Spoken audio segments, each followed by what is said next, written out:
queria perguntar quem está presente na sala hoje e que não estava ontem, no treinamento de ontem.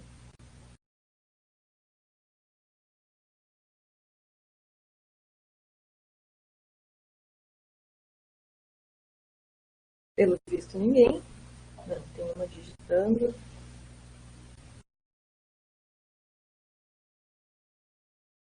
Camilo.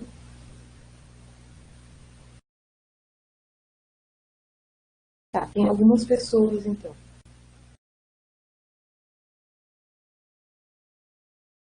Tá, no final do módulo, eu vou falar um pouquinho do Zotero. Tá, então, ontem a gente explicou como funciona o Zotero, como é que instala, enfim. Aliás, o pessoal recebeu uma instrução de instalação, né? Então, na verdade, é importante, né? Por isso que a gente fez esses módulos em formato de combo, tá? Para dar uma continuidade. Mas tudo bem. Então, vamos iniciar o nosso módulo. Tá, o meu nome é Vanessa, para quem não me conhece, então, eu sou bibliotecária, trabalho na Biblioteca Central. E hoje eu tenho o apoio da minha colega Luísa, que também é bibliotecária, trabalha lá na Central também. A Luísa vai me ajudar no chat, tá? E eventualmente, quando vocês tiverem alguma pergunta, ela vai me parar para eu responder. Tá? Pessoal, aqui em cima no canto esquerdo tem um bonequinho, tá? Então vocês podem clicar ali para ampliar a visualização de vocês, eu acho que fica mais fácil. Tá? Eu vou usar então os slides por enquanto, tá? Mas depois a gente vai abrir o navegador para fazer outras coisas, para eu mostrar outras coisas para vocês, tá? Então vai ter aquela coisa de minimiza a tela, compartilha, tá? Não se assustem. Bom, então vamos começar do Super 8. O Super 8 ele é um curso de extensão, né, que ele foi criado com o objetivo de dar ferramentas para que vocês consigam se virar nesse mundo da informação, tá? Que é um mundo que é super vasto, tem muita coisa por aí, e a gente quer que vocês tenham a chamada competência em informação. Então, a gente criou o Super 8. O Super 8 ele divide o processo de pesquisa em 8 passos, como o nome está dizendo, né? E é isso que a gente vai ver hoje, a gente vai trabalhar com o Google hoje também. Tá? Esse curso vocês conseguem créditos complementares com esse curso, tá? Vocês podem emitir certificado depois lá no sistema de extensão. Tá? Qualquer dúvida sobre a emissão dos certificados, entrem em contato, a gente vai deixar os e-mails no final da apresentação. Tá? E o objetivo hoje, então, a gente quer responder algumas perguntas. Por exemplo, eu estou olhando para a base de dados adequada para os temas e tipos de documentos que eu estou procurando. Eu sei, na minha área, qual é a base de dados mais indicada? Vocês têm essa resposta? Eu estou utilizando os termos adequados para conversar com essa base de dados para obter os melhores resultados. Tá? Eu estou explorando os recursos de recuperação, eu sei usar todas as ferramentas que aquela fonte de pesquisa me oferece para obter um resultado melhor. Eu estou escrevendo o título, o resumo, as palavras-chave com os termos mais significativos do meu tema de pesquisa. Tá? Eu estou contemplando possíveis variações terminológicas, eu estou pensando nisso na hora que eu estou fazendo uma pergunta lá para o Google ou para qualquer outra fonte de pesquisa. Tá? Então, é isso que a gente vai tentar responder hoje aqui.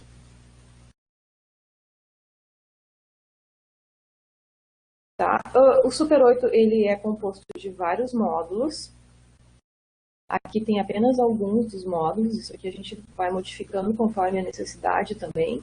Tá? Mas a gente tem o módulo de seminário SB URGS e SAB, por exemplo, que é um módulo que vai ajudar aquele pessoal que está entrando na universidade, que precisa conhecer o funcionamento das bibliotecas, que precisa conhecer o catálogo, que agora é um novo catálogo, sabe mais. Tá? Então, é um módulo bem importante. E mesmo para quem já está mais adiantado no seu curso e nunca fez, eu recomendo esse curso também. Tá? E, enfim, vários outros cursos aqui. Tá? A gente dá cursos de bases de dados, né, que a gente chama bases de dados, fontes de pesquisa, trabalhos acadêmicos com os gerenciadores. Ontem a gente teve um dos cursos de gerenciadores, né, que é o Zotero. Tá? Então, eu recomendo que vocês olhem a agenda do Super 8, está aqui o endereço, a apresentação, tá? E acompanhem a nossa agenda. Agora, nesse período de quarentena, a gente está dando os cursos online.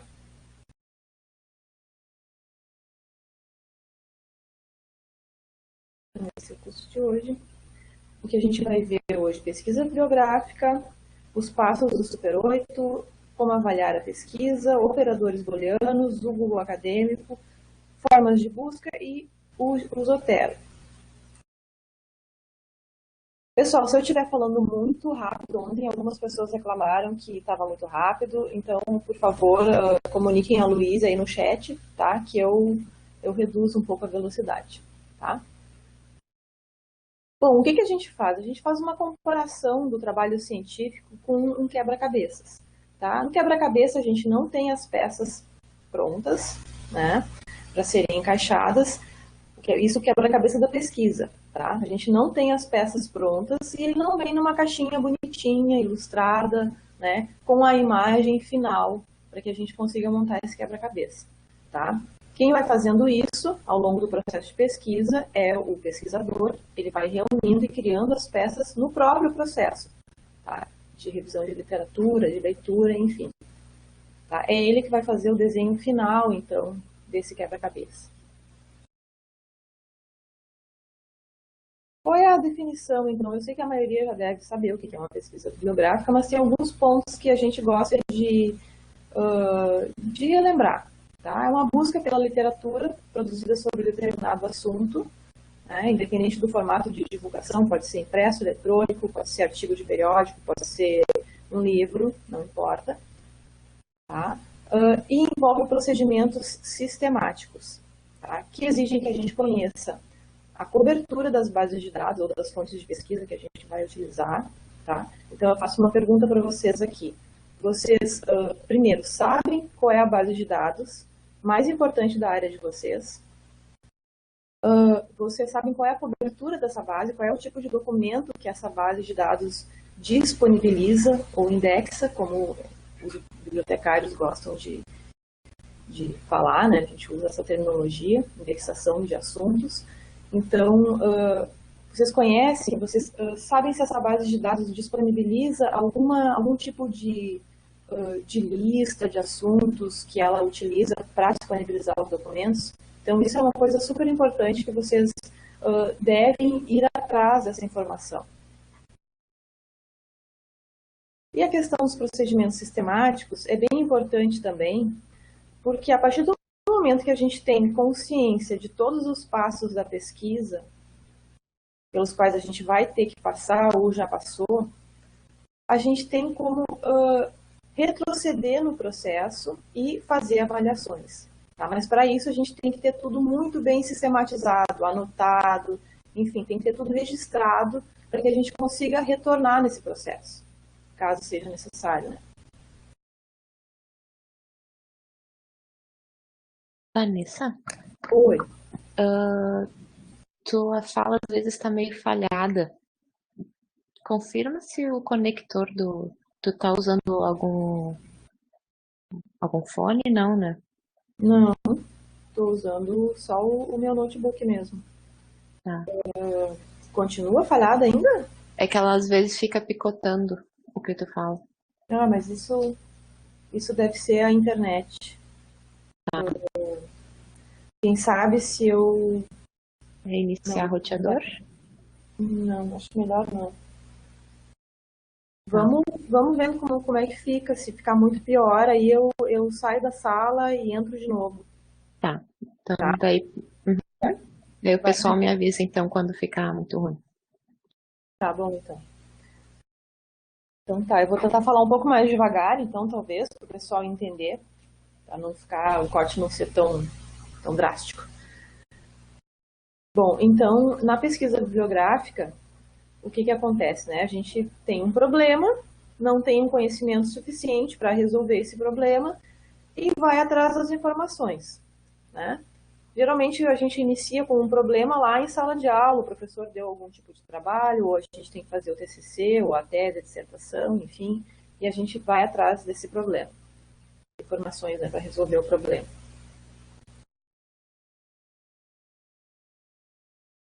Tá? A gente vai fazer isso aonde? Na revisão de literatura. Né? A revisão de literatura que a gente vai fazer nas fontes de pesquisa, que eu chamo aqui de bases de dados. Tá?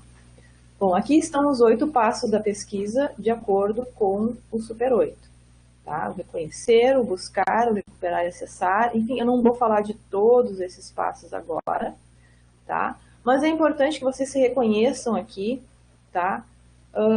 Nessa primeira parte, por exemplo, o usuário como leitor, tá? É a parte que vocês estão produzindo alguma informação, tá? Então, vocês começam a fazer pesquisa para escrever um artigo, tá? Ou para fazer o TCC, enfim, vocês estão produzindo informação, então vocês aqui são usuários ainda leitores, tá? Vocês estão buscando a informação para produzir, né, um documento. Aqui vocês já são usuário como autor. Tá? Nesse momento aqui vocês já estão querendo divulgar o trabalho de vocês em algum periódico, tá? Ou então estão escrevendo ainda o trabalho, tá? Então usuário como autor. E aqui o passo avaliar, que é aquele momento que a gente vai... na verdade, esse passo aqui, ele percorre todos os outros, né? Ele perpassa todos os outros, porque ele é aquela avaliação que a gente tem que fazer do processo todo. Tá? Hoje a gente vai trabalhar um pouco com o reconhecer e o buscar, tá? Esses 2 passos aqui. Esse aqui também, usar documentos. Bom, geralmente, quando a gente começa a fazer uma pesquisa, eu acho que muitas pessoas já devem ter passado por isso, né? De achar que não existe nada escrito sobre o meu assunto. Bom, aqui começa a questão da avaliação, tá? Por isso que a gente fala que a avaliação passa por todos os passos. Isso, gente, é uma coisa praticamente impossível de acontecer, tá? Nessa vastidão de informações que estão disponíveis, é muito difícil não ter nada escrito sobre um determinado assunto, tá? Pode ser que vocês não tenham, não encontrem alguma coisa escrita de acordo com um ponto de vista específico sobre aquele assunto. Aí é diferente, tá? Ou então, a aplicação de determinada, enfim, medicamento, enfim, ou determinada metodologia em uma população específica, tá? Mas não quer dizer que o assunto não tem nada escrito sobre aquele assunto. É a abordagem que talvez ainda seja nova, tá? Então vocês têm que ter muito cuidado com isso em primeiro lugar. Geralmente, quando não tem, vocês acham que não tem nada escrito sobre determinado assunto, é porque vocês têm que refazer a pesquisa de vocês na fonte de pesquisa, tá? Ou seja, refazer a estratégia de busca. Tá? Existem muitas causas para isso, né? Primeiro, a base de dados selecionada não contempla os documentos sobre o aspecto. Então, por isso, eu vou repetir essa pergunta várias vezes. Conheçam as melhores fontes de pesquisa da área de vocês. Tá? O aspecto a ser pesquisado não foi bem definido ou não foi expresso na forma como a base de dados indexa. Eu já tinha falado isso antes, né? Então, conheçam a linguagem da base de dados. Tá? Tentem descobrir se a ferramenta, se a base de dados disponibiliza alguma lista de assuntos, que a gente chama de tesauros, ou então vocabulário controlado. Tá? Tentem descobrir se essas bases de dados oferecem isso para vocês, ou se vocês conseguem, vocês podem inclusive ir na biblioteca do curso de vocês, a biblioteca física do curso de vocês, e pedir ajuda para os bibliotecários, tá? Quando vocês não conseguem definir a terminologia. Tá? Então, aqui as possíveis soluções, né? Revisar os termos utilizados, utilizar sinônimos. A gente fala isso assim, parece uma coisa, nossa, é muito óbvio isso, mas para algumas pessoas não é tão óbvio assim, tá? As pessoas acham que, coloquei lá o termo, sei lá, qualquer termo, carro, né? Um exemplo só, né? Coloquei um termo na base de dados, aí eu consegui recuperar tudo que tinha na base de dados sobre esse assunto. Mas não, você tem que lembrar que alguns autores não usam esse termo, eles vão usar os sinônimos. Tá? Então, se vocês juntarem as duas coisas, a chance de vocês terem um resultado mais amplo é maior. Alguém quer fazer alguma pergunta? Eu acho que tu vai ter que entrar e sair da sala de novo. Tá bom, então. Vou fazer isso. E já volto, tá, gente?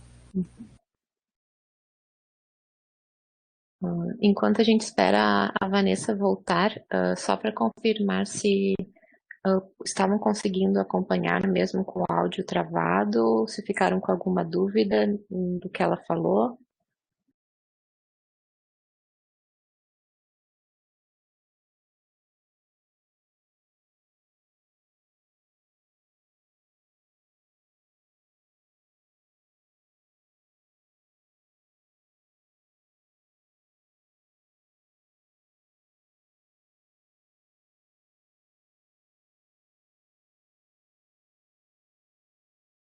Tá, então talvez seja uma questão da conexão não só dela, mas também de quem estava ouvindo, se ficou demais. A gente ainda está aprendendo como é que funciona o mconf.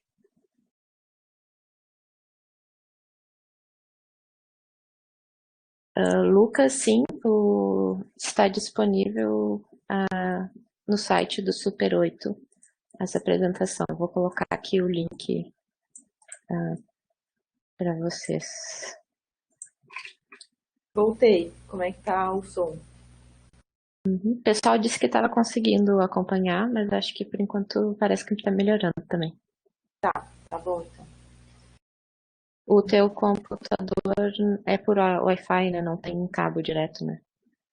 Não, eu até tenho cabo aqui. Posso botar. Talvez melhore a conexão também. A dica do Leonardo. Tá, eu vou botar o cabo, então vamos ver se vai melhorar. Deixa eu encaixar aqui.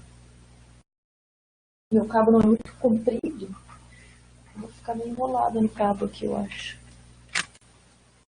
Coisas da tecnologia, né, gente? Acho que tá.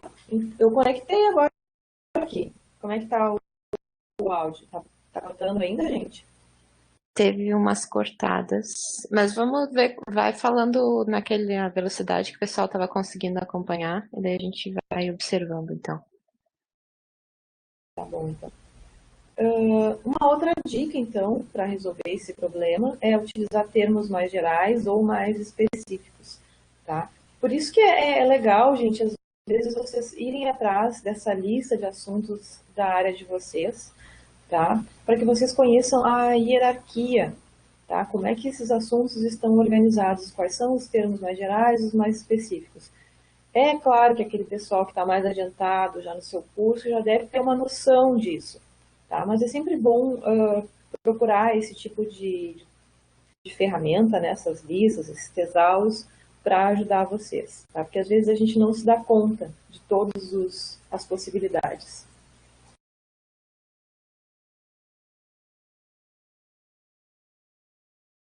Eu acho que a internet deve estar com algum problema mesmo, está demorando para carregar. Bom, então já que a gente está falando em bases de dados, né, fontes de pesquisa, ferramentas de recuperação, tá? Todos esses termos significam a mesma coisa. Tá? Eu prefiro chamar geralmente de bases de dados. Tá? Mas existem muitos tipos de bases de dados. Eu trouxe aqui alguns exemplos para vocês e vou falar assim de duas categorias principais. Tá? São as bases de dados multidisciplinares, que indexam referências.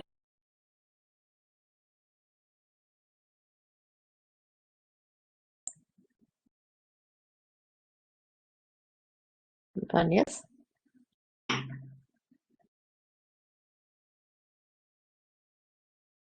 Vanessa, nós não estamos te ouvindo.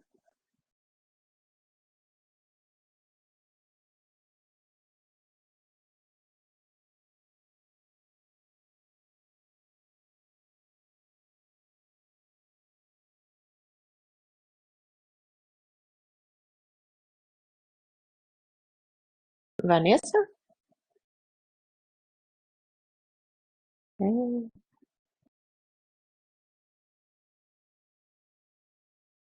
Ah, deve ter tido algum problema de conexão com a Vanessa.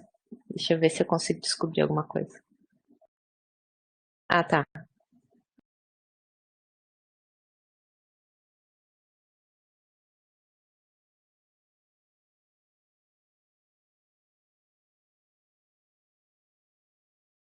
Ela vai sair e entra de novo.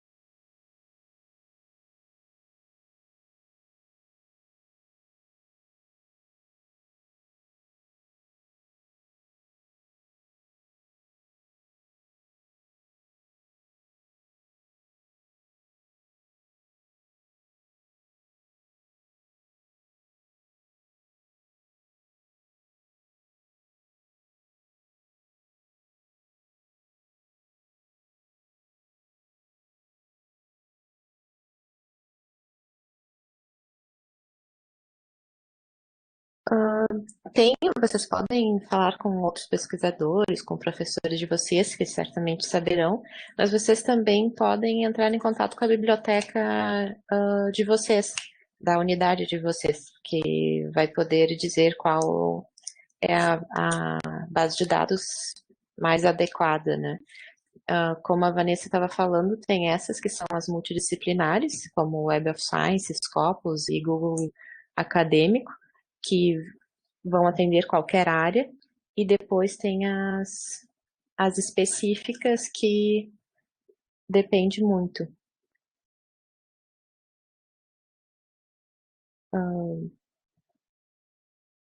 É verdade, eu acho que não. Aquela que fica no... Patrícia, né? A que fica disponível no site do Super 8 é uma padrão geral, para que segue mais ou menos a mesma lógica, mas eu posso ver com a Vanessa depois, essa que ela está usando agora, para disponibilizar no final da apresentação. Voltei, gente. Estão me ouvindo agora? Agora sim. Esperamos que funcione. Bom, então, como eu estava dizendo, estava falando sobre os tipos de bases de dados, né? Os dois exemplos dessa categoria aqui de cima são a Web of Science e a Scopus, são as mais importantes, tá? São bases de dados que indexam referências e citações. O que significa isso? Vocês vão encontrar nessas bases de dados apenas as referências dos documentos, ou seja, o título, o autor, o ano, o volume, o periódico, é isso que vocês vão encontrar, tá? Elas são bases de dados que a gente chama de referenciais, tá? Porque só tem as referências. Eventualmente, nessas bases, vocês vão encontrar links, tá? Que são apontamentos para o documento, o texto completo do documento, mas ele não está hospedado nessas bases de dados, ele vai estar hospedado em alguma outra plataforma, tá? E o Google também, que pode ser chamado de uma base de dados, né, o Google Acadêmico, tá? Que é uma base de dados exaustiva, mas a cobertura é incerta, tá? E também existem as bases de dados especializadas, tá? Que utilizam palavras-chave, né, para indexar os seus documentos, para disponibilizar os seus documentos para os usuários, tá? Qual é a grande diferença disso? Que geralmente quem está por trás da indexação nessas bases de dados são pessoas, tá? Então, as pessoas vão colocar palavras-chave controladas, enfim, as palavras-chave da lista de assuntos daquela base de dados, tá? Como exemplo aqui a gente tem o PubMed, que é da área médica, o ERIC, que é da educação, esse aqui, o SciFinder, que é da química, tá? Então, cada área geralmente tem a sua base de dados específica, tá? Na área da biblioteconomia, por exemplo, a gente tem a LISA, tá? Enfim, tem uma infinidade aí de bases de dados. A gente tem no sistema de bibliotecas, no site das bibliotecas da URGS, a gente tem uma lista com várias fontes de pesquisa, várias bases de dados que a gente assina, tá? Eu vou mostrar para vocês, eu vou compartilhar minha tela.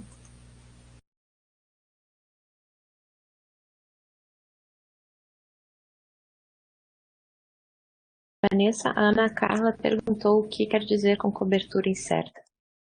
Tá bom, já respondo para ela. Opa, desculpa, eu descompartilhei a tela.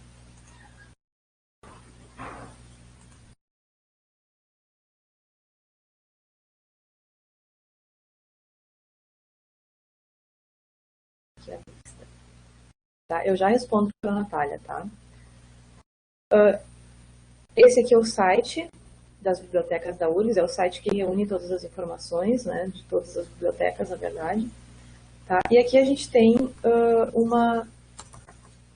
menu aqui, pesquisa, fontes de pesquisa online, todas as fontes que são assinadas ou compradas pela URGS. Diga. A gente não está vendo o que tu está falando. Teu compartilhamento de tela, acho que tu compartilhou janela, alguma coisa assim? Vamos de novo, então. Peraí. Não, estou compartilhando a tela inteira. Compartilhar. Vamos ver. Agora acho que vai. Agora deu? Agora sim. Uhum. Tá. Vai ver que era a pecinha atrás do computador aqui que fez alguma coisa errada. Né? Acontece, né, gente? Então, aqui está o site do Sistema de Bibliotecas, as bibliotecas URGS, tá? E aqui a página que eu estava falando, fontes de pesquisa, tá? Tem uma lista aqui de fontes de pesquisa, tá? Em cada uma delas tem uma pequena descrição, tá? Tem como é que faz o acesso de casa aqui embaixo. A gente tem aqui também coleções de e-books, tá? Então, não tem o livro na biblioteca, a biblioteca está fechada nesse período. Não se apavorem. Deem uma olhadinha nas coleções de e-books também, tá? Além disso, a gente tem aqui o catálogo SAB, que até tem que ser atualizado aqui, que agora ele é o SAB+, né? O catálogo SAB+, ele reúne várias dessas bases de dados que estão disponíveis aqui, tá? Num único lugar. Então, quando vocês estiverem fazendo pesquisa lá no catálogo SAB+, lembrem que vocês estão fazendo pesquisa não só no acervo físico da URGS, vocês estão fazendo pesquisa também em algumas dessas bases de dados que estão disponíveis aqui, tá? Não em todas, mas em algumas, tá? Ao mesmo tempo. Então, vamos voltar lá para a apresentação.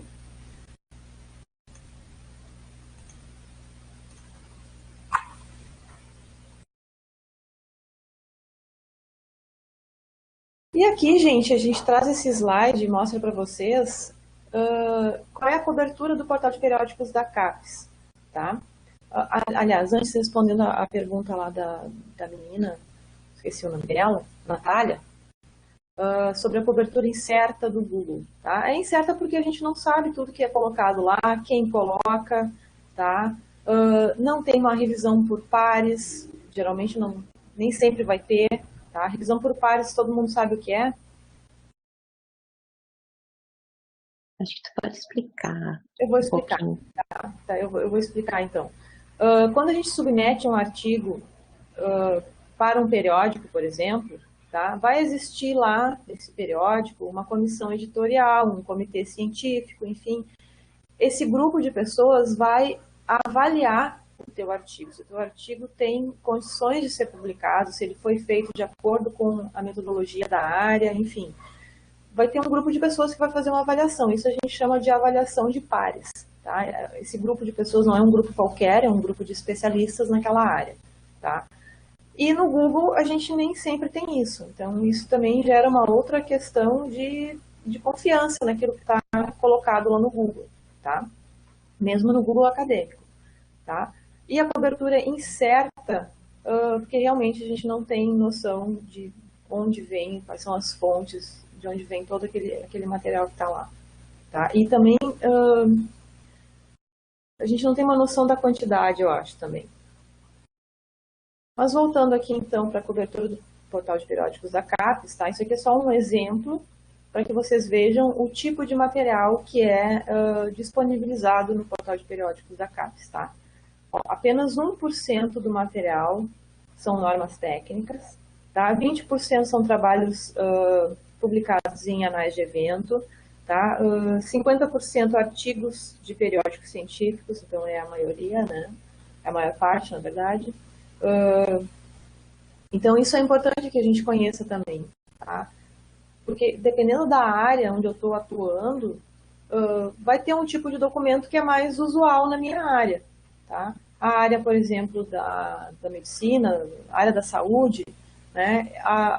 Eles preferem usar artigos de periódico, tá? Existem vários motivos para isso. Um dos motivos é a velocidade de atualização da informação, tá? Que é muito mais fácil de atualizar as coisas através de publicação de artigos.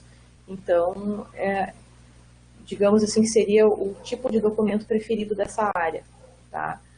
Já na área das ciências sociais não existe essa necessidade de velocidade, então eles preferem livros. Então cada área tem um comportamento diferente, tá?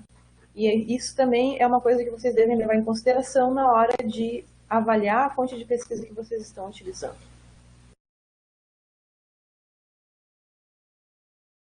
Então, avalie os resultados da sua busca. Estou analisando documentos com referências comuns e citações aos artigos que considero importantes, tá? Isso é uma dica que eu acho que a maioria já deve usar, essa dica, né?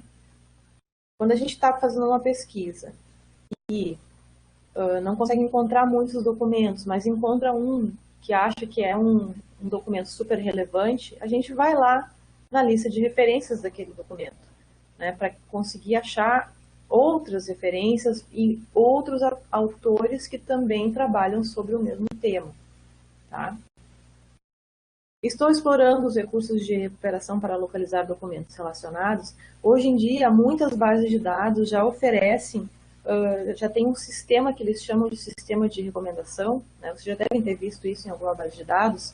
Vocês fazem uma pesquisa e ali no ladinho, na direita, geralmente, aparecem outros artigos relacionados, tá? Então, e algumas ferramentas também utilizam esse sistema de recomendação. Por exemplo, o Mendeley é um deles, que é um gerenciador de referências, né? Mas ele tem esse sistema de recomendação. Então, de acordo com o que vocês têm guardado lá no Mendeley, ele vai sugerindo outros artigos. Então, é interessante que a gente conheça essas possibilidades, tanto nas ferramentas quanto nas bases de dados. E que a gente saiba também, né, pelo menos em uma base de dados, aquela que a gente mais utiliza, que a gente saiba como refinar os resultados, como ampliar os resultados, né? É bem importante que a gente conheça bem a interface da base de dados. Tá? Agora a gente vai passar para o passo reconhecer, tá? Que é o passo onde a gente vai identificar a informação que está faltando, é onde a gente define o problema também, identifica a necessidade de informação. O que acontece? A gente precisa fazer um trabalho e não sabe por onde começar. Essa imagem aqui é bem típica, né? A gente fica naquele labirinto, assim, meu Deus, informação demais, eu não sei por onde eu vou começar. Aqui já começa aquela questão de definir bem o problema, né? De delimitar bem o problema para conseguir, a partir daí, ir para uma base de dados e começar a montar uma estratégia de busca. Mas antes de iniciar a pesquisa, né, vamos identificar então o tipo de documento que pode conter a informação. São livros, são revistas, são sites, são teses. Então, de novo, importante conhecer o comportamento da área de vocês, tá? Ah, como é que eu descubro isso? Bom, conversem com os professores de vocês, conversem com o bibliotecário da unidade de vocês, tá?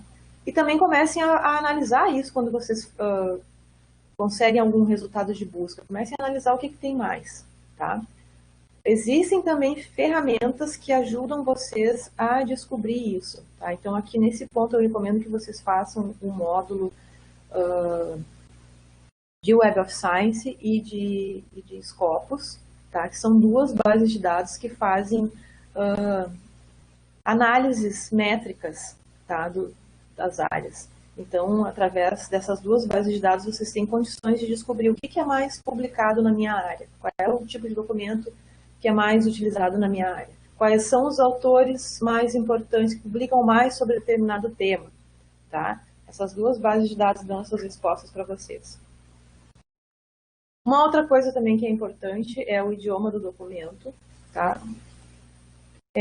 A gente sabe que muitas pessoas têm uma limitação com o idioma, que é o inglês, mas hoje em dia isso não se justifica mais, tá? Tem o Google Tradutor aí, e ele é uma ferramenta super boa, tá? As traduções estão cada vez melhores. Então, vocês podem utilizar o Google Tradutor para ajudar vocês na pesquisa. Infelizmente, a linguagem da pesquisa científica é o inglês, tá? Não tem como fugir disso. O aspecto a ser pesquisado, qual o assunto geral do trabalho, é sobre um tema específico. Então, é bom a gente anotar isso, tá, no papel, porque a gente vai mudando ao longo do processo de pesquisa. Então, é bom a gente ter sempre essa coisa registrada, né, para não se perder. E com base nas informações, o que vocês vão fazer? Vocês vão redigir, então, um título resumido para o trabalho, tá? Fazer algumas questões, tá? Que perguntas vocês querem responder com esse trabalho? Quais são os autores de referência, então, dessa área, desse assunto? Quais as palavras-chave que conseguem identificar o trabalho desses autores nas bases de dados, tá? Uma dica que eu dou, porque eu uso isso bastante quando eu começo a escrever qualquer trabalho, é fazer um sumário, tá? Por quê?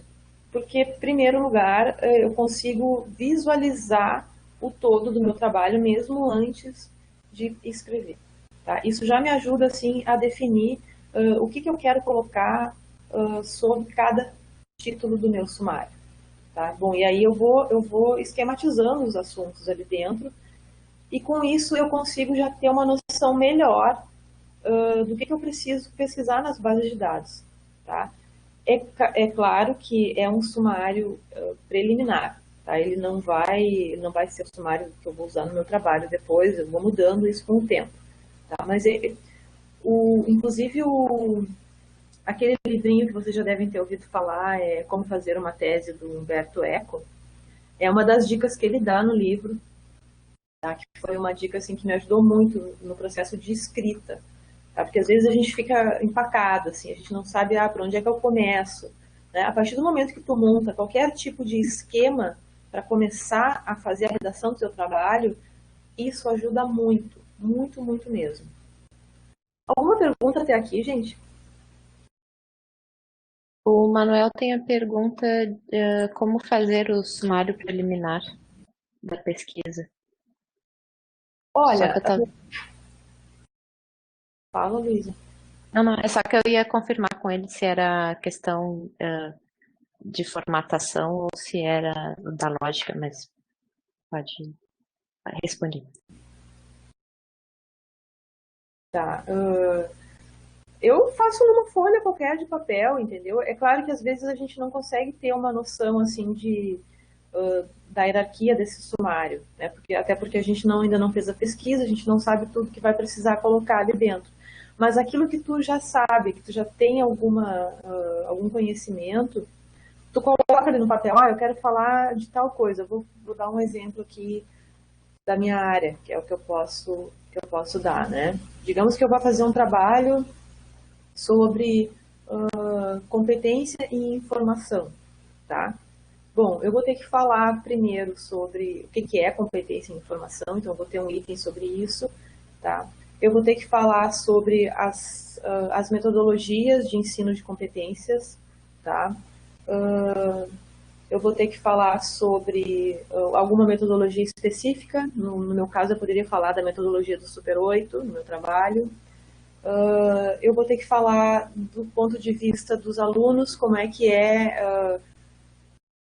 enfim, usar as competências, se os alunos têm ou não têm as competências, o que eles sabem, o que eles não sabem. Então, isso vai ser uma parte do meu trabalho também, eu vou ter que fazer alguma pesquisa sobre isso. Enfim, tu vai definindo, antes de começar a escrever, todos os possíveis assuntos que tu vai ter que ter no teu trabalho, tá? É uma coisa bem simples, tá? Eu geralmente faço isso no próprio documento, que vai ser o documento final. Respondido?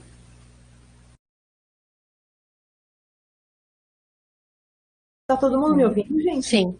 Uhum. E tá sem cortar. Ai, tá, porque às vezes parece que eu tô falando só com o computador. Hoje eu tô de novo com essa sensação, eu acho que é esse curso aqui que é mais teórico mesmo, tá?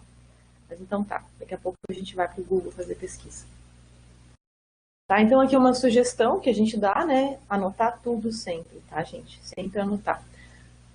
O gerenciador de referências, tanto o Mendeley quanto o Zotero, eles ajudam bastante já nessa parte aqui. Tá? Então vamos agora para a parte mais prática dessa apresentação. Tá? A gente tem aqui um exemplo, tá, de uma pesquisa qualquer, uma pesquisa bem básica, bem simplesinha. Tá? Qual é o tamanho da usina da chaminé do gasômetro? Tá? Digamos que eu queira saber. Eu fui para o Google para fazer essa pergunta, tá? E aqui eu já estou no passo buscar, tá? Que é onde eu vou identificar onde eu posso encontrar os documentos para minha pesquisa. Tá? Isso é bem importante, até vou voltar aqui, tá? Porque no primeiro momento, vocês podem fazer uma pesquisa no Google, tá? A gente nunca diz assim, não usa o Google. Não, pelo contrário, tá? O Google, como ele é muito vasto, às vezes ele nos ajuda exatamente nesse primeiro momento, quando a gente ainda não tem bem noção de tudo que a gente vai precisar escrever, tá? Então, inclusive na parte de montar o sumário, ele pode ajudar. Bom, todo mundo sabe que o Google é uma empresa multinacional, né? É um recurso para recuperar informação de diversas fontes, né? E a gente diz que ele é um buscador. Então, aqui a nossa pergunta, então, o tamanho da usina da chaminé da usina do gasômetro. Tá, vocês estão vendo aqui, eu não sei se dá para enxergar aqui na apresentação, que já na lista de resultados aqui, da minha busca, eu tenho aqui 117 metros, eu tenho uma outra resposta de 101 metros, e uma terceira ainda com 107 metros. Né? E aí agora, em qual dessas respostas eu posso confiar? Qual delas é a verdadeira? Tá, então, isso é uma introdução porque eu vou começar a falar agora. Tá, então, na Wikipédia a gente tinha 117 metros. No site da prefeitura, 101 metros. E no outro site lá que eu nem coloquei, enfim, eu tinha um outro valor. Né? Eu pergunto para vocês, qual dos dois sites para vocês seria o mais confiável? A Wikipédia ou o site da prefeitura? Tá? Então, uma das coisas que vocês têm que levar sempre em consideração quando estão buscando uma informação no Google é isso. Tá? Da onde vem a informação? Tá? Em qual fonte eu posso confiar? Nesse caso aqui, eu confiaria muito mais no site da prefeitura. Tá? Porque é o site oficial da cidade, enfim, é o site da prefeitura, seria o site mais indicado. Tá? Então, quando a gente tem qualquer resultado de busca no Google, é importante que a gente avalie essa lista de resultados utilizando alguns critérios. Tá? São esses aqui: atualidade, autoridade, credibilidade e confiabilidade. Vamos dar uma olhadinha em cada um deles agora. Tá? Atualidade. A fonte indica quando o material foi publicado. Tá? Muito importante olhar a data de publicação. Tá? Se aquela informação está atualizada ou não está atualizada. Essa informação geralmente vai aparecer em algum lugar, se for um site oficial, um site que se preocupa com a qualidade da informação que está disponibilizando, eles vão colocar isso em algum lugar na página, no rodapé, no topo da página. É bem comum nos sites de governo vocês conseguirem localizar essas datas, sites de jornais, enfim, vocês vão ver essas datas, tá? Um exemplo bem que aconteceu há pouco tempo agora, sobre a importância desse critério de atualidade, tá? Foi o caso de um vídeo do Dr. Drauzio Varela, que ele foi publicado lá no começo de janeiro, e ele trazia informações lá sobre o coronavírus, mas naquele momento a pandemia ainda não estava disseminada aqui no Brasil, né? Então ele dava algumas informações assim básicas, tranquilizadoras, enfim, né? E aí algumas pessoas agora no mês de março, abril, enfim, não, março, final de março, começaram a reproduzir o vídeo dele novamente, dizendo, olha só, ele publicou esse vídeo agora, ó, não tem perigo, não tem por que fazer isolamento, enfim. Né? As pessoas distorceram o que ele disse lá no começo de janeiro, né, com algum objetivo, enfim. Mas, por quê? Porque não tinha uma data, enfim, e aí eles se aproveitaram dessa situação. E também porque as pessoas não costumam checar isso, né? Então, a gente tem que ter muito cuidado com isso. Tá? Aqui apenas um site, um exemplo, né, de site que tem essas informações, inclusive com horário de publicação das notícias. Tá? É o site do Ministério da Agricultura.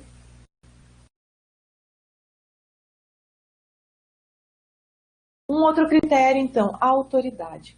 Quem é o editor ou patrocinador da fonte de informação? Tá? Principalmente aqui, ó, patrocinador da fonte de informação. Por que a gente tem que tentar descobrir isso? Porque muitas vezes existe um viés naquela informação. Tá? Ou seja, tem algum político lá por trás, com interesses, né, próprios lá, então a gente tem que ter um cuidado com isso. Tá? Quem é que está publicando aquilo, se tem algum tipo de patrocinador, de onde é que é, enfim. Tá? O autor, a instituição é reconhecida na área ou não é reconhecido, o autor está identificado, quem foi que escreveu aquilo, tá? É um professor da URGS, ele tem credencial para escrever aquilo, ele tem, enfim, ele entende do que ele está falando, tá? Isso é bem importante também. É mais um critério para vocês. Aqui a gente tem alguns exemplos de sites, né, de divulgação científica, tá? O portal de divulgação científica e tecnológica do Instituto Brasileiro de Ciência e Tecnologia, o IBICT, tá? Que teoricamente, por ser oficial, né, é um site em que a gente pode confiar, tá? Mesmo assim, a gente tem que olhar a atualização das notícias aqui, tá? E de qualquer texto publicado. Sites, a gente acha que blog não é um tipo de site oficial, enfim, não vou usar nunca a informação de um blog. Não, gente, não é bem assim, tá? Existem blogs que são sérios, né? Como esses blogs científicos, tá? Os science blogs que a gente chama, tá? Aqui eu trouxe um exemplo de um blog desses que é um blog da Unicamp. Tá? Então é bom a gente sempre dar uma olhadinha em cima aqui no endereço, né, de onde é que está vindo aquele site ali. Tá? Então aqui ó, a gente tem as credenciais da pessoa que escreveu essa matéria aqui, está aqui o autor, está aqui quando é que foi publicado, tem data, enfim, tem tudo aqui nesse site. Então esse teoricamente seria teoricamente não, esse seria uma fonte confiável. Tá? Bom, a gente tem a Wikipédia, né? Mas também tem a Deciclopédia, tá? Que é uma fonte que a gente conhece por fazer paródia da Wikipédia. Tá? Óbvio que vocês nunca vão usar esse tipo de fonte para um trabalho acadêmico, um trabalho científico. Né? A gente poderia pensar isso jamais usaria esse tipo de informação, mas vai depender também, gente. Tá? Porque se eu estou fazendo um estudo na área do jornalismo, por exemplo, trabalhando com formas de divulgação, enfim. É possível que eu esteja estudando exatamente a Deciclopédia. Né? Então, a Deciclopédia, nesse caso, é a minha fonte. Tá? Então, a gente tem que ter muito cuidado com isso.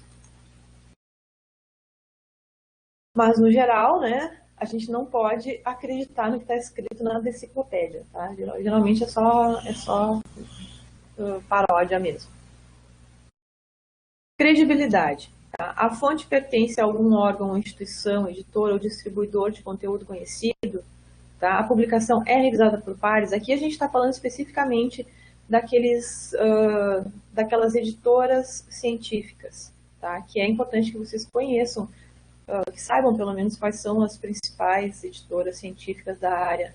Né? A gente conhece, assim, não vou entrar no mérito de se tudo que elas fazem é correto ou não, né? Mas a gente tem a Elsevier, que é uma grande editora, a gente tem a Wiley, a gente tem a Cambridge, a gente tem a Oxford, enfim, a gente tem várias editoras, então também é um outro critério para vocês utilizarem.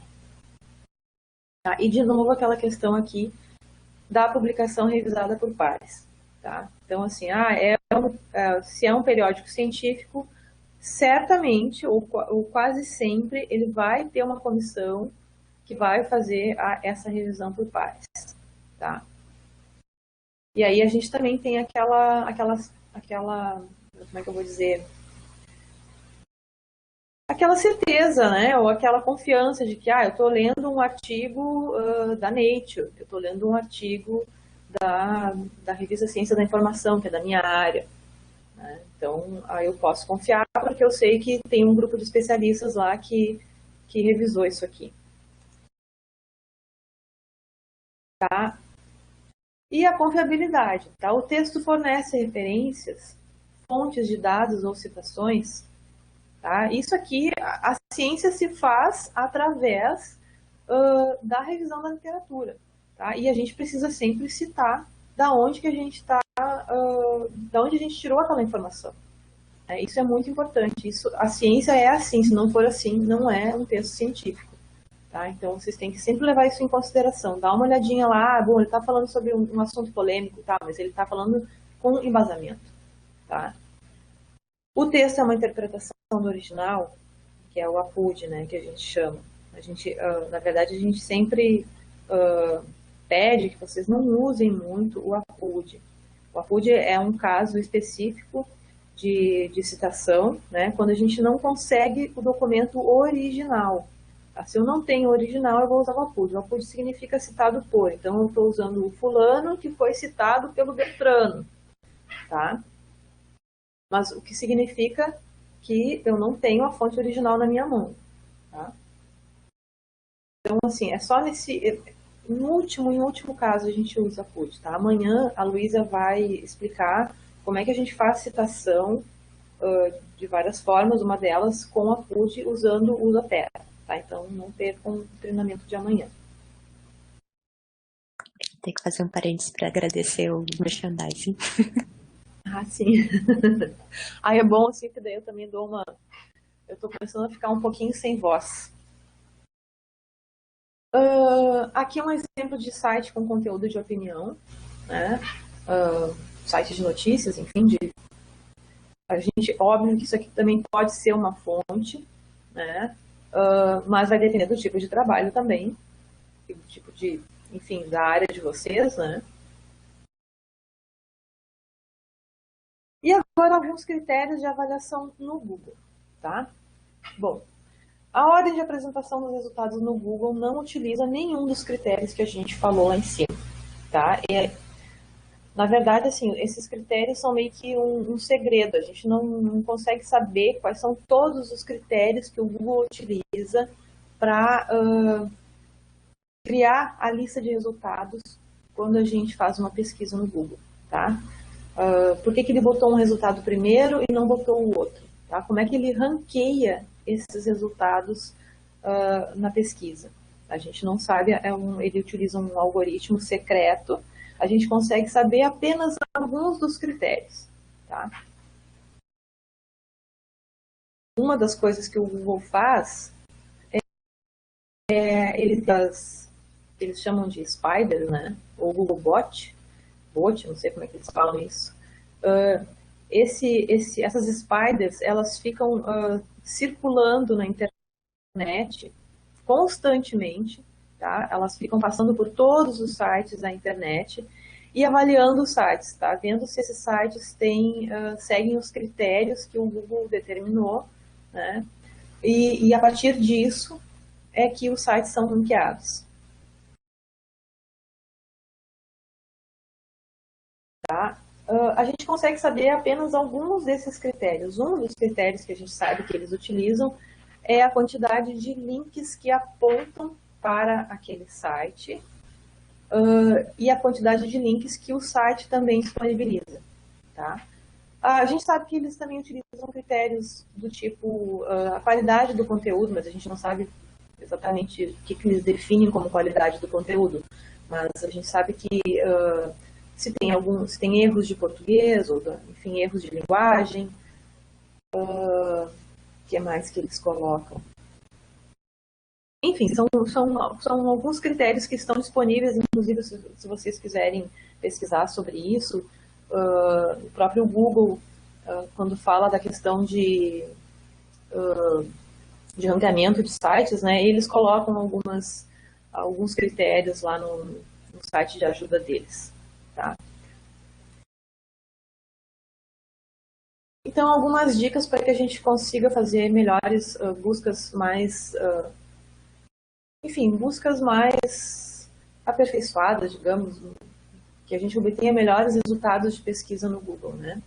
Então, faça buscas adicionais, verifiquem mais de uma página de resultados, né? Geralmente a gente não vai lá na página 2, né? A gente sempre fica na primeira só, tá? Mas dê uma olhadinha no resto também.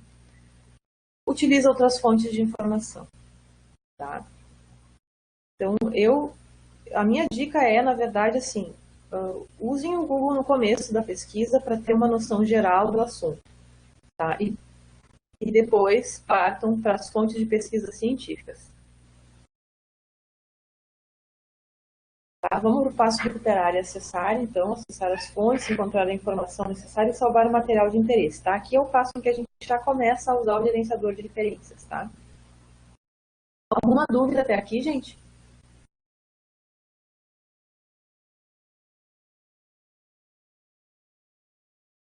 Parece que não.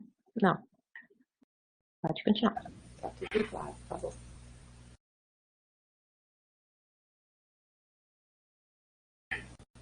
Bom, então eu vou mostrar para vocês agora algumas formas de fazer pesquisa, tá? Eu vou falar em operadores booleanos. Tá? Todo mundo já deve ter ouvido falar em operadores booleanos, mas não tem muita noção do que sejam os operadores booleanos, né? Existem 3 operadores booleanos principais, tá? Que são o AND, o OR e o NOT. Tá? Esses são os operadores booleanos e eles vão nos ajudar, então, a refinar os meus resultados de busca, ou seja, limitar a quantidade de resultados de pesquisa, tá? Quando eu faço uma pesquisa qualquer no Google, tá? E também em outras bases de dados, não só no Google, tá? Os operadores booleanos podem ser usados em qualquer base de dados. O que o AND faz? Ele significa restringir. Então, ele conecta todos os termos da pesquisa para serem recuperados. É isso aqui que ele faz, tá? Ele vai juntar aqui as coisas. Um exemplo. Academia de ginástica e idoso, and idoso. Tá? Vai recuperar documentos que contenham esses 2 termos apenas. Tá? O OR é quando eu quero ampliar o meu resultado de busca. Tá? Então, eu quero saber tudo que aquela base de dados traz sobre o meu assunto. Tá? Então, eu vou pensar primeiro nos termos que são sinônimos e vou utilizar o operador booleano OR. Tá? Um exemplo aqui, terceira idade, OR idoso. São coisas sinônimos, né? Então eu vou conseguir recuperar tudo sobre esses 2 termos numa base de dados específica. Aqui eu poderia colocar, inclusive, um outro termo, né? O velho, talvez. E o NOT, como o nome já está dizendo, é alguma coisa que eu quero excluir, tá? Então, aqui é um exemplo, tá? Eu quero tudo sobre terceira idade, mas eu quero apenas que os documentos recuperados falem sobre o sexo masculino. Eu não quero nada do sexo feminino. Então, eu vou usar o NOT, tá? Imagine a quantidade de documentos que vão ser excluídos da minha pesquisa quando eu usar o NOT feminino, tá? Eu vou ter uma lista de resultados bem menor, tá? O IDEM, tá? a usar o NOT, porque assim, ó, se eu tiver algum documento que fale sobre o feminino e o masculino, ele vai ser excluído, porque eu disse NOT feminino. Tá? Então tem que ter bastante cuidado com isso aqui. Diga, Luiz. Dúvida da Paula, que ela não entendeu muito bem onde usa o operador booleano, e a Dayana pediu se podia repetir sobre o OR. Tá, sim. Paula, primeiro, eu vou fazer uma pesquisa, tá, no Google usando os operadores booleanos e vocês, todo mundo já vai ver como é que a gente usa, tá, e aonde que usa. Eu vou mostrar, acho que eu vou mostrar outros exemplos também, né, porque senão fica muito teórico, tá, eu já mostro. E o OR, né, que ela pediu, tá.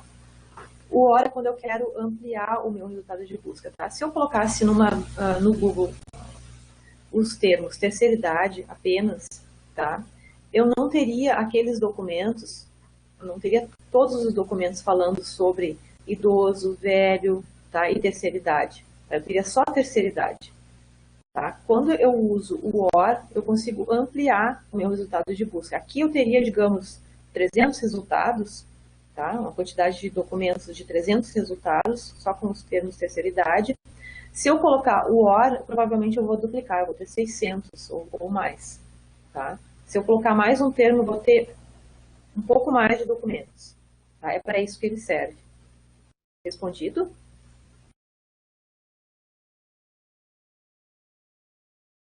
Sim. Tá. A gente já vai ver, eu vou fazer os exemplos ali na pesquisa, tá? Outros operadores que a gente pode usar no Google agora, tá? Também, algumas bases de dados também vão aceitar, mas a gente tem que sempre dar uma olhadinha na interface para ver tudo que a base de dados aceita, tá? O asterisco, no caso, acho que a maioria aceita e as aspas também, tá? O asterisco tem a função de recuperar todos os termos com o prefixo ou radical digitado. Então, é naquele caso que eu quero recuperar plural, singular e terminações diferentes aqui, né? Então, eu uso o asterisco, tá? O asterisco é bem útil nesses casos. Tá? Vocês já devem usar isso aqui, né? As aspas, quando vocês querem buscar algum termo composto, né? Ou um título, como é o caso aqui, tá? A gente vai sempre usar as aspas. Porque se eu não colocar as aspas, eu vou ter muitos documentos só falando sobre o tempo, muitos documentos só falando sobre o vento, e, enfim, vai ser uma perda de tempo para mim. Quando eu coloco as aspas, eu delimito o meu resultado de pesquisa.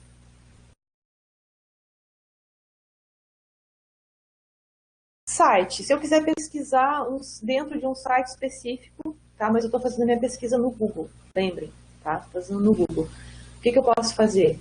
Eu posso digitar o assunto e dizer em qual site eu quero que ele faça a pesquisa para mim. Então, aqui no caso, no site da URGS, eu quero encontrar a palavra educador dentro do site da URGS. Eu coloco isso aqui lá no Google, tá? E ele vai localizar para mim, tá? Na lista de resultados. Sinal de menos aqui, tá? Operador para excluir certos termos dos resultados. Aqui eu tenho um exemplo que eu vou mostrar no Google para vocês. Tá? Cavalo de Troia, por exemplo, tá? Se eu colocar cavalo de Troia apenas lá no Google, eu vou ter resultados falando sobre o cavalo de Troia da história, né? E vou ter também muitos resultados falando sobre o cavalo de Troia, o vírus de computador, tá? Mas se o meu interesse é apenas no cavalo de Troia de vírus de computador, tá? Eu vou colocar não quero Grécia, tá? Então, é uma forma de eu também refinar a minha lista de resultados, tá? Eu tenho aqui, eu vou compartilhar a tela com vocês.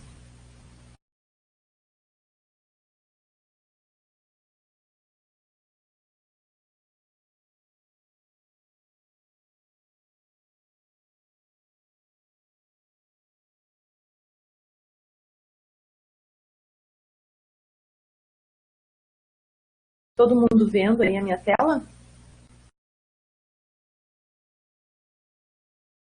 Sim, Luísa? Aham. Tá. Então, olha só, eu coloquei aqui cavalo de Troia, tá? Eu estou no Google, né? E aí, ó, ele já o que ele trouxe para mim, ó, nos resultados. Eu não estou vendo nada aqui relativo à história. Estou vendo cavalo de Troia, uma letra do MC Kevin. Estou vendo o cavalo de Troia na computação, ameaças à segurança, tudo a ver com computação, tá? Poderia fazer outros tipos de refinamentos aqui, para não ter esses vídeos aqui, enfim, poderia, tá? Mas é aqui que eu vou colocar, então, na caixa de busca do Google, aquelas expressões de busca lá, tá? Vou voltar lá.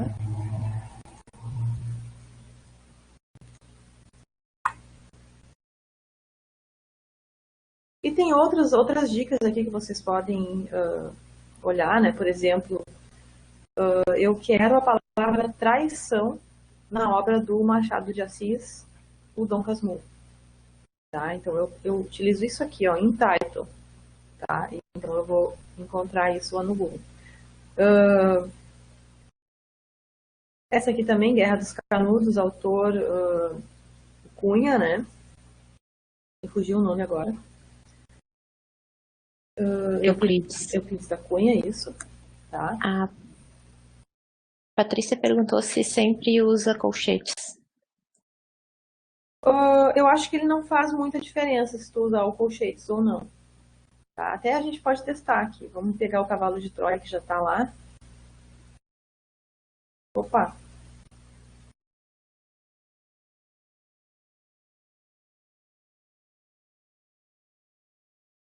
Luísia.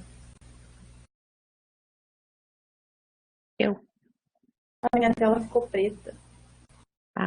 Eu tô vendo tua apresentação. Tu compartilhou a tela? Não compartilhei. Eu vou me tornar apresentador, então, e te tornar depois de novo. Voltou, Luísa, voltou. Voltou? Tá. Voltou, não precisa, tá? Eu vou tentar compartilhar. Agora sim eu vou tentar compartilhar. Teve um surto agora.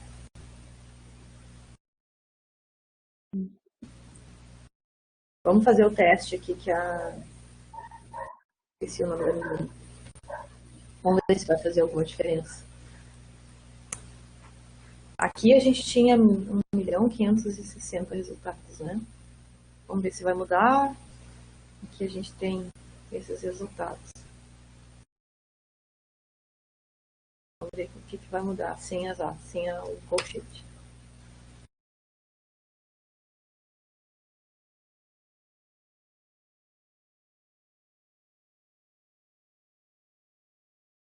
Não mudou. Tá? Não fez nenhuma diferença. Respondido?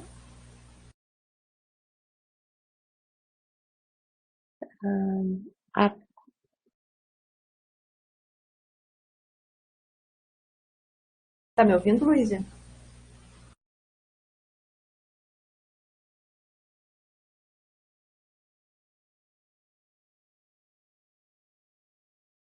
Estão me ouvindo, gente?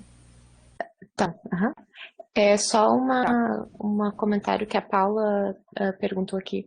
Se não puser o sinal direto na palavra, ele não entende o negativo ali, né?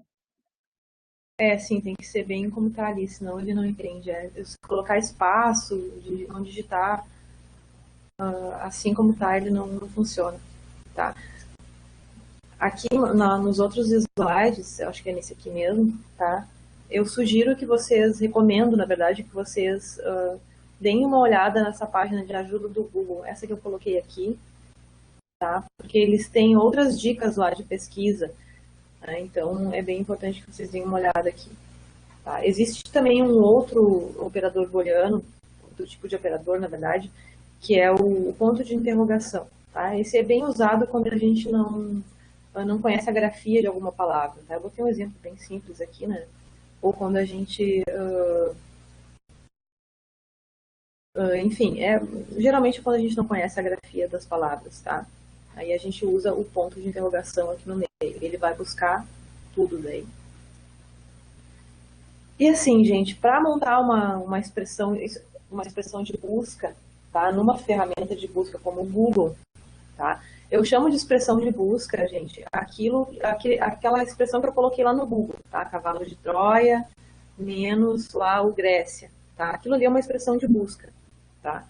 Então, quando vocês tiverem dificuldade para montar uma expressão de busca que faça um bom refinamento nos resultados para vocês, procurem o bibliotecário da unidade de vocês. Tá? O bibliotecário geralmente já está trabalhando ali naquela área, ele conhece a terminologia, ele pode ser uma boa ajuda. Tá?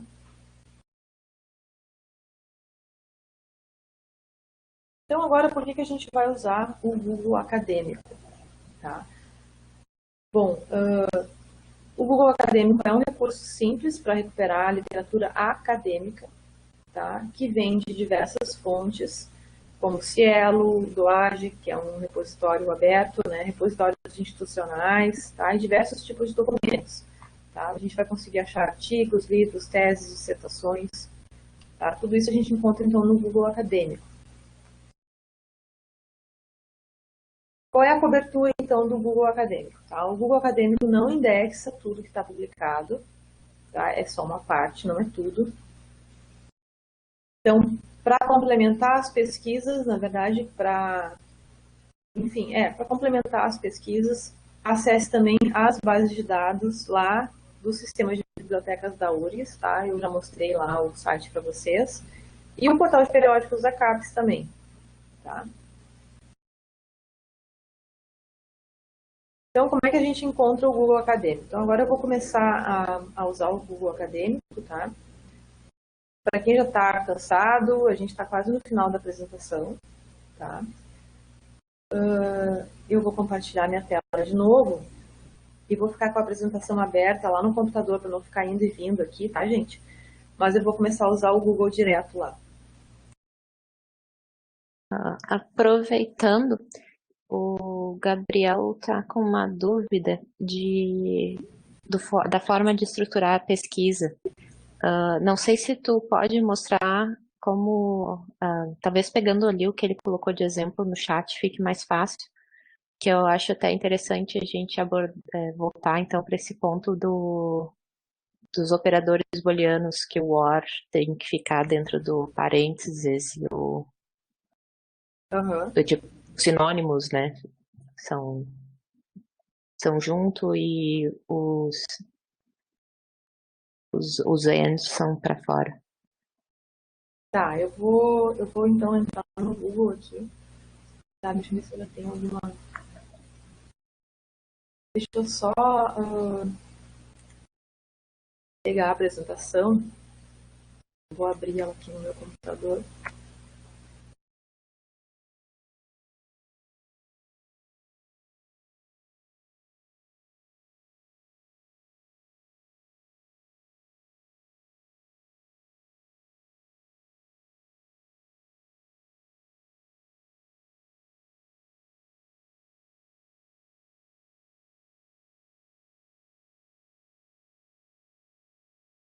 Vou tentar diminuir aqui.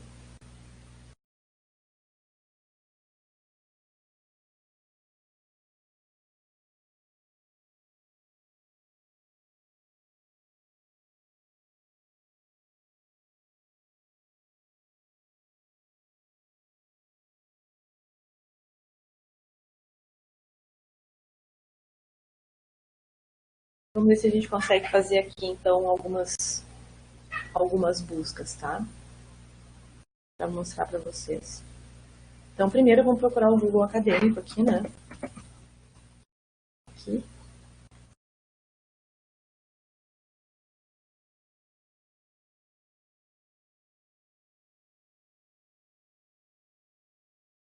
Deixa eu só voltar lá.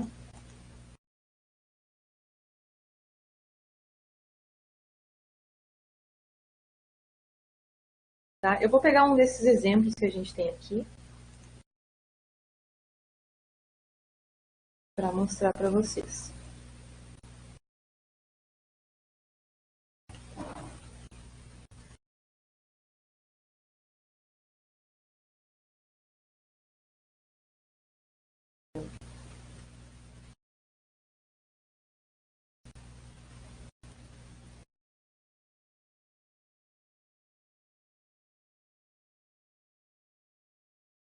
Olha, Colocando a academia de ginástica aqui com as aspas, tá?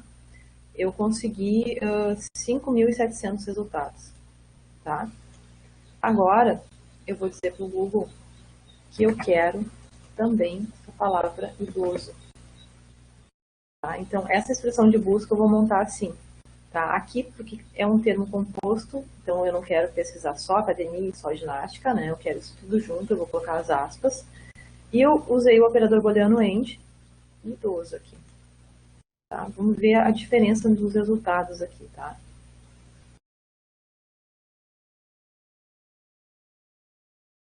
Olha só como já diminuiu, gente. Tá? Qual era a pesquisa dele, Luísa? Ele usou idoso, terceira idade e masculino. Idoso, terceira idade e masculino. Que seria essa outra aqui. Ele usou o AND ou o OR? Não, é que a dúvida dele é exatamente essa, de o idoso ou terceira idade teriam que ficar no parênteses para poder, quando eles são sinônimos, né? O or. Não necessariamente. Aqui no Google, vamos ver aqui, vamos fazer um teste aqui para todo mundo ver. Tá? Vamos ver aqui no Google qual é a diferença. Idoso, OR, terceira idade. Aí o terceira idade, sim, o terceira idade eu vou ter que colocar ele entre aspas. Né? Terceira idade. OR. Qual foi a outra palavra que ele usou? Não, mas daí agora é um and, que eu quero fazer idoso ou terceira idade Tá. and academia de ginástica, por exemplo.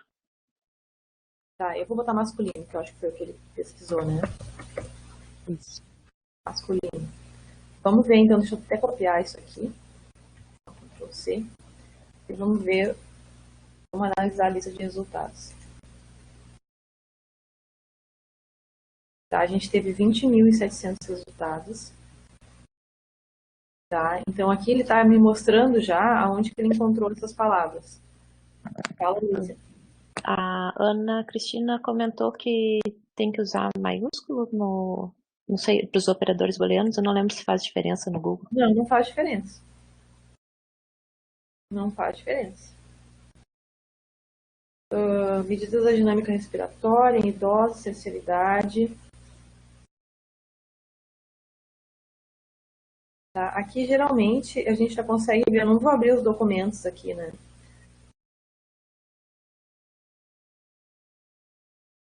Tá, mas olha, ele está trazendo documentos. Ó, ficou meio estranho isso aqui, porque parece que está tudo separado. Tá, eu vou botar agora usando os parênteses. Vamos ver o que ele vai, como é que ele vai trazer o resultado para mim.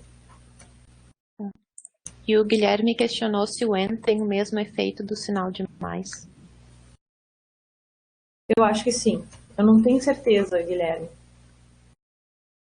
Eu não tenho certeza. Mas eu tenho quase certeza que sim. A gente pode até dar uma olhada depois lá na ajuda do Google para ver se é a mesma coisa. Mas eu Dá acho. uma olhada aqui então. Dá uma olhada para mim, Luísa.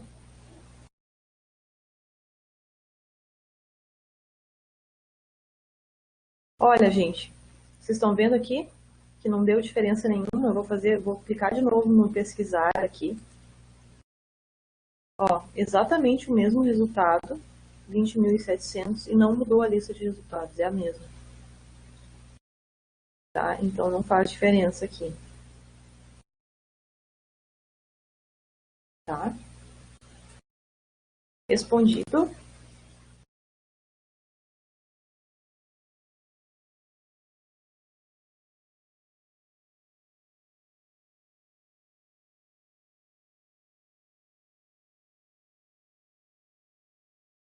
Vou ele baixar uma coisa aqui. Estão me ouvindo ainda, Luísa? Aham. Tá.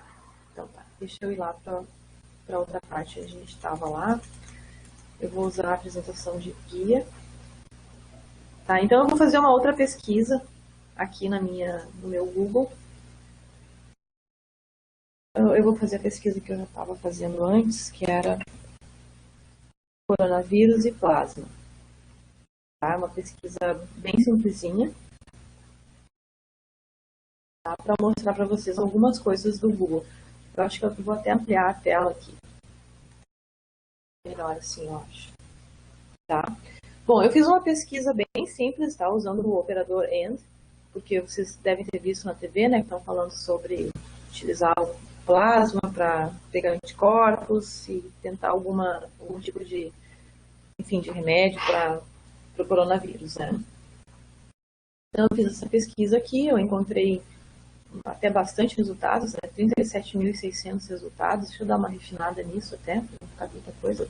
Quero só de 2020. Tá? 1.400 resultados. Tá? Então, digamos que dessa lista de resultados aqui, eu me interessei por alguns aqui. Tá?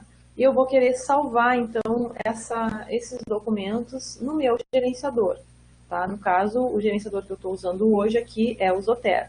Tá? Eu já estou com ele aberto aqui na minha área de trabalho. Eu estou com ele aberto aqui, a gente usou ontem, né? O Zotero. E eu quero, então, vou selecionar alguns artigos para salvar. Como é que eu vou fazer isso, então? Vou clicar aqui em citar. E ele vai abrir esta janelinha aqui para mim. Tá? Nessa janelinha aqui, ele mostra esses 3 estilos aqui, mas enfim, eu vou escolher esse aqui. Acho que não vai fazer diferença, na verdade. Tá? E vou escolher o RefMan. Vocês lembram que ontem eu falei para vocês que geralmente a forma de exportar esses artigos lá para dentro do meu gerenciador, ele sempre, o formato que ele prefere é o RIS, tá? E que tinha apenas algumas exceções, que era o PubMed, enfim, eu nem me lembro se eu falei das outras exceções ontem, mas enfim. Uma segunda exceção aqui é o Google Acadêmico, tá? Ele não vai apresentar formato RIS aqui para vocês, tá? O formato dele é o RefMan, tá? Eu vou clicar em RefMan. Eu digo que ok aqui. Ó, e ele já abriu uma janelinha aqui em cima do Zotero e ele está me dizendo que ele já salvou lá aquele artigo, ó, que é a Novel Treatment Approach, nananana. Tá. Então, isso já está lá na minha biblioteca do Zotero. Uma coisa que eu não falei ontem para vocês é que, até Luísa me corrige se eu estiver falando bobagem aqui, mas se eu tiver a lista de pastas aqui, eu consigo salvar numa pasta específica os documentos. Né? Vai aparecer aqui, eu vou conseguir salvar numa pasta específica. Tá? Que pode ser tanto da tua biblioteca ou de algum grupo. Isso. Tá, então vamos lá ver se o artigo foi lá para o meu Zotero. Tá aqui! Olha que legal. Tá aqui o artigo já, tá? Aí vocês estão vendo aqui que não tem setinha aqui do lado, tá? Porque ele veio só a referência, tá? Ele não vem com... Eventualmente vem com o PDF, tá? Mas esse aqui não veio. Tá? Vamos fechar aqui. Tá? Então, esta é a forma de fazer o salvamento dos resultados lá para o meu Zotero, tá? Mas digamos que vocês não queiram fazer um por um aqui, clicar em cada um, vocês querem fazer um monte ao mesmo tempo, tá? Como é que eu faço isso? Eu vou marcando as estrelinhas, tá? Então, eu vou marcar 2 estrelinhas aqui. Digamos que eu gostei desse artigo, eu vou marcar esta. Eu vou marcar esse aqui é o Clinical Features, e aqui eu vou marcar o Coronavirus Disease. Vou marcar esses 2, tá? Mas eu poderia marcar bem mais aqui, tá? Quando eu faço isso, tá? E eu tô logada, não sei por que não tá aparecendo meu V aqui. Esses artigos aqui, eles foram lá para minha biblioteca. Tá? Aqui é a estrelinha, então eles são lá na minha biblioteca. Vou clicar lá. Então, aqui os 2 artigos, ó, o coronavírus e o Clinical Features, tá? Então, aqui, a partir daqui, eu consigo marcar os artigos, tá? Poderia marcar outros aqui, se eu quisesse. E aí, eu venho aqui em exportar e vou lá no RefMan de novo, tá? Escolhendo sempre o RefMan aqui no Google, né? E aqui, ó, ele baixou aqui no cantinho as minhas duas citações, tá? E aí eu faço aquele processo que a gente viu ontem lá, utilizando o Zotero, tá? Que é o mais tradicional, né? Eu vou lá no arquivo, exportar. É isso aqui mesmo.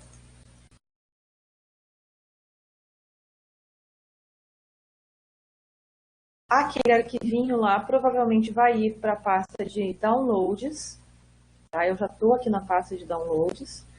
Em alguns computadores pode ser que seja num lugar diferente, tá? Mas geralmente é nos downloads. E tá aqui, ó. Agora são 15h24, é esse aqui mesmo. Então eu vou dar OK. Lembram que eu falei para vocês, né, de sempre deixar marcadinha essa caixinha para ele criar uma pasta aqui na lateral. Mas isso é opcional, né? E ele vai importar os dois artigos para mim. Tá aqui, 2 itens foram importados. Finish. Tá aqui a pastinha. Então aqui os meus 2 artigos. Tá? Lembrando que vocês têm que revisar o que está aqui na lateral, né, para não dar problema depois. Tá? Bom, o que mais que a gente pode fazer aqui no Google? Quando vocês definirem uma boa... deixa eu voltar aqui até. Vocês definirem uma boa estratégia de busca, tá? E vocês quiserem ficar atualizados sobre aquela estratégia de busca, tá? Vocês podem definir um alerta aqui no Google mesmo, tá? Então façam isso. Primeiro definam bem a estratégia de busca. Usem esses refinamentos aqui também, que tem na lateral, tá? E você sempre tem que dar uma olhada nisso aqui, ó. Tá? Uma boa estratégia de busca, tá? Ela não vem com tantos resultados assim. Isso aqui não está muito refinado, tá? Eu poderia, conhecendo melhor o assunto aqui, eu poderia usar mais ands aqui, tá? Ou mais ors, enfim, para restringir mais a minha pesquisa, tá? E aí, a partir do momento que eu tenho bem definida essa estratégia de busca, eu posso criar um alerta, tá? Esse alerta, vou clicar aqui, eu já tenho um aqui que está criado para mim. Aliás, ele já aparece aqui automaticamente ele já colocou a minha pesquisa aqui, a minha estratégia de busca. Tá? Eu coloquei um e-mail aqui, tá? Eu digo para ele quantos resultados eu quero que ele me mostre. Tá? E a partir do momento que eu criar o alerta, eu não vou fazer isso aqui agora, que eu não quero criar mesmo, eu vou começar a receber por e-mail atualizações sobre essa pesquisa aqui. Então, qualquer novo documento que for incluído e atender os meus critérios de busca, eu vou receber um alerta. Tá? É uma ferramenta bem legal de utilizar. No treinamento que a nossa colega Letícia dá, ela fala um pouquinho também do perfil. Tá? Que, a partir do momento que vocês configuram o perfil, vocês conseguem, inclusive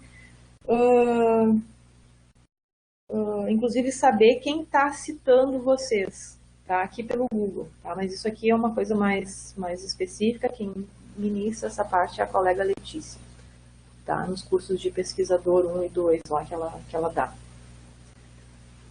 Então, vamos voltar aqui. Deixa eu ver se eu me passei em alguma coisa.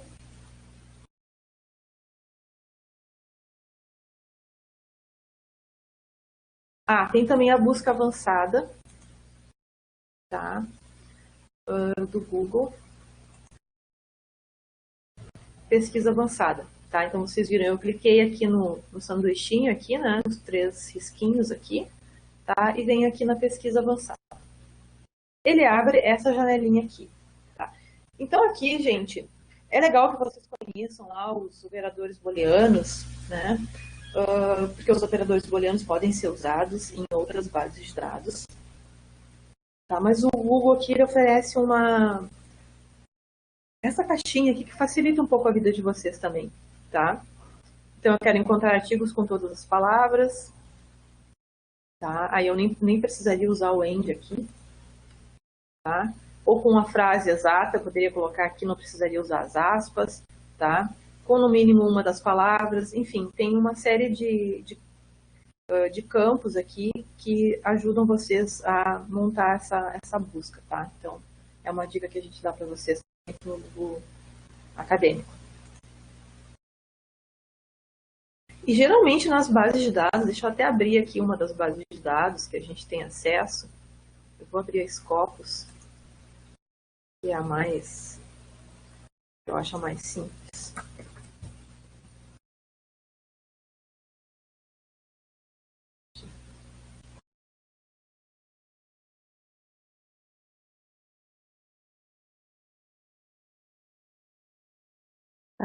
Vanessa, só para uma coisa que o Manuel perguntou do Google ainda. Como que ele consegue copiar a estratégia de busca que ele fez no Google para descrever a metodologia? Não tem uma exportação da estratégia de busca, é só copiar o que tu escreveu na caixa de busca e colar. Eu não sei se se eu entendi errado, Manuel, por favor, nos corrija, mas acho que era isso. É só copiar e colar. Talvez a gente não tenha entendido muito bem. Ele está digitando, Luísa? Isso mesmo. Tá. Olha só o que aconteceu aqui, tá? Isso é bem bom, isso não tem a ver até com o nosso curso hoje aqui, mas é bom que vocês já vejam o que aconteceu comigo, tá? Eu cliquei lá na Scopus, tá? Fui lá no site das bibliotecas, cliquei na Scopus e ele abriu com essa cara aqui para mim. Essa cara aqui não é a cara da Scopus que a gente conhece, tá? Porque ele está entendendo que eu não estou dentro da URGS, tá? Ou seja, eu não configurei meu proxy. Tá? Então eu vou lá, vou configurar o proxy agora. Aí todo mundo já vai ver como é que se faz isso, né? É aqui em opções de internet. Eu vim aqui nessa aba conexões, venho aqui em configuração de LAN. Aqui eu vou marcar essa caixinha. E aqui já está digitado, né, o endereço chasquiproxy.urgs.br e a porta 3128, eu vou dar OK. OK de novo. E agora já estou com o meu proxy configurado, tá? Eu vou dar um F5. Aí ele vai me perguntar aqui o meu número de cartão e a minha senha do portal do aluno ou do servidor, tá?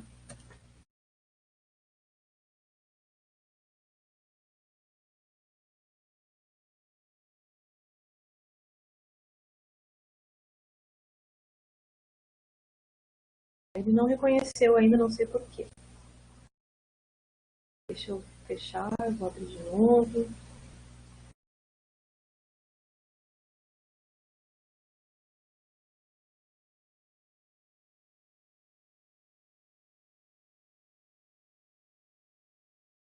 Vanessa, a Ana Carla perguntou se não tinha que desmarcar uma configurar automaticamente a opção. Não sei se foi isso. Não precisa. Não precisa. Não sei por que ele não está funcionando, porque ontem funcionou perfeitamente. Tu deu F5 agora aí? Sim, eu abri de novo. Tenta Ctrl F5. Ctrl F5.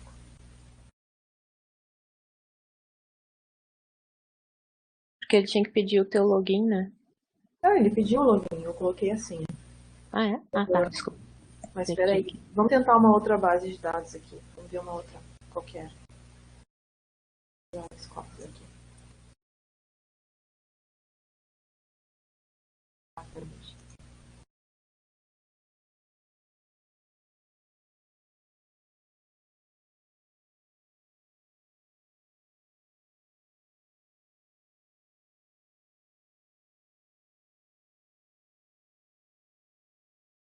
Está reconhecendo. Enfim, algum problema na Scopus lá. Não vou poder mostrar a Scopus, então eu vou mostrar uma outra. E se tu for pelo café? Ah, pode ser pelo café também. Pode ser.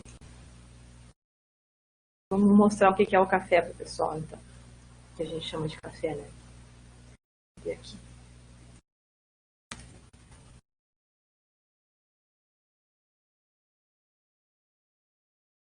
Estou entrando no portal de periódicos da CAPES.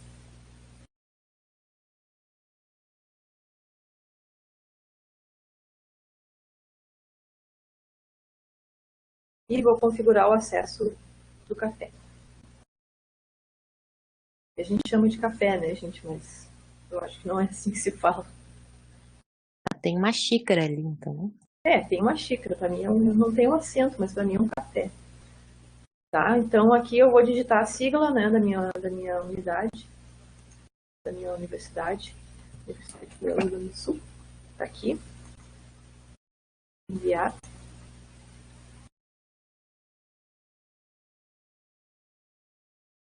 Aqui já está meu usuário e senha, né, do portal do servidor aqui.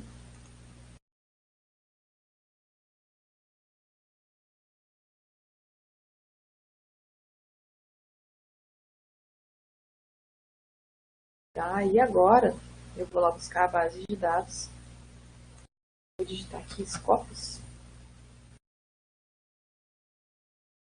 Aqui, Scopus Elsevier.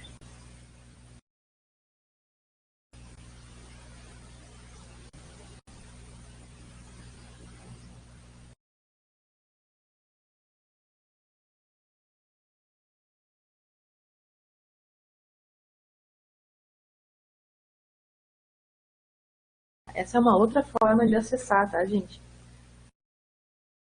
Porque a gente sabia que o portal de periódicos também tem a Scopus, então a gente veio por aqui. Tá aqui, ó. É essa página que tem que aparecer para vocês quando vocês configurarem o proxy.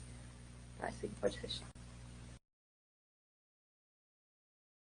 Eu entrei na Scopus para mostrar para vocês como é que a gente vai usar os operadores booleanos aqui na pesquisa, tá? Eu tenho como escolher aqui o que eu quero pesquisar, se eu quero pesquisar autor, enfim, ou pesquisa avançada, tá? Aqui eles já me mostram alguns campos onde eu posso fazer a pesquisa, tá? Eu quero pesquisar em todos os campos dos documentos, ou eu quero pesquisar apenas no título, no abstract ou nas palavras-chave, tá? Posso pesquisar só por nome de autor, tá? Só pesquisar dentro do resumo, tá? Enfim, aqui tem uma série de alternativas que vocês podem utilizar para fazer uma pesquisa, tá? Aqui, ó, lembra que eu falei para vocês que é bom a gente sempre dar uma olhadinha na interface de pesquisa das bases de dados? Ó, aqui eles têm umas dicas de pesquisa.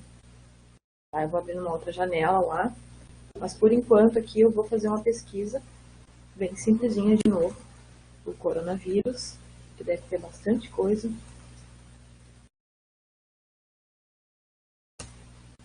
Vou digitar um end aqui, e na verdade ele até não é nessa tela, mas enfim. Vou digitar end, plasma, tá? Ele inclusive já dá uma dica aqui, ó. Aqui ele colocou o end maiúsculo. Eu vou colocar maiúsculo também para garantir. Tá?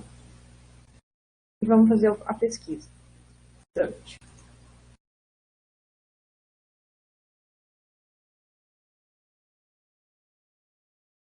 Ó, olha só a diferença na quantidade de resultados aqui, gente, do Google para uma base de dados científica que só tem documentos científicos, tá? Mesmo o Google acadêmico, né? Então aqui já é uma boa delimitação. Lá naquele lá eu tinha refinado para o ano de 2020, olha a quantidade de documentos aqui também. Tá? 18 documentos ele vai trazer para mim com uma limitação aqui. Tá, mas o que eu queria mostrar para vocês nem era isso. Estou aproveitando e falando de outra coisa. Tá? O que eu queria mostrar, ó, aqui ele montou automaticamente, ó, uma expressão de busca. Tá? Eu não sei se essa expressão de busca, se eu usar assim como está aqui lá no Google, se vai funcionar. Tá? Isso não necessariamente vai funcionar lá no Google. Mas aqui na Scopus, deixa eu voltar. Lembrando que isso aqui nem fazia parte aqui do treinamento, é só um exemplo mesmo, tá, gente? Tá, aqui na Scopus, está nos limites aqui. Aqui eu já tenho como fazer alguns outros refinamentos. Tá? Aí aqui, na pesquisa avançada.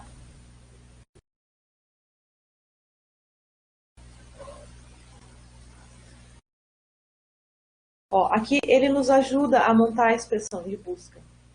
Tá? Então é uma base de dados que eu gosto bastante dela por causa disso. Ó, ele já montou para mim aqui, ó, tá? A expressão de busca que eu queria fazer lá. Tá? Eu poderia ter feito simplesmente isso aqui. Deixa eu tirar o fixo aqui. Coronavírus. Aí eu quero usar o end, eu venho aqui. Acho que é aqui, se não me engano. Ó, ele coloca o end para mim. Espaço. Tá? Enfim. Então aqui ele dá essa ajudinha para vocês usarem os operadores. Ele inclusive tem outros operadores aqui. Tá? Que são operadores específicos dessa base aqui. Tá? E lembrando, né? Ó, aqui ele dá dicas sobre os operadores. Tá? E lembrando assim, que vocês têm que olhar cada base de dados porque as interfaces são diferentes, tá? Não são iguais. Não existe um padrão nesse caso aqui. Tá aqui a apresentação, que eu fugi bastante. A gente já viu.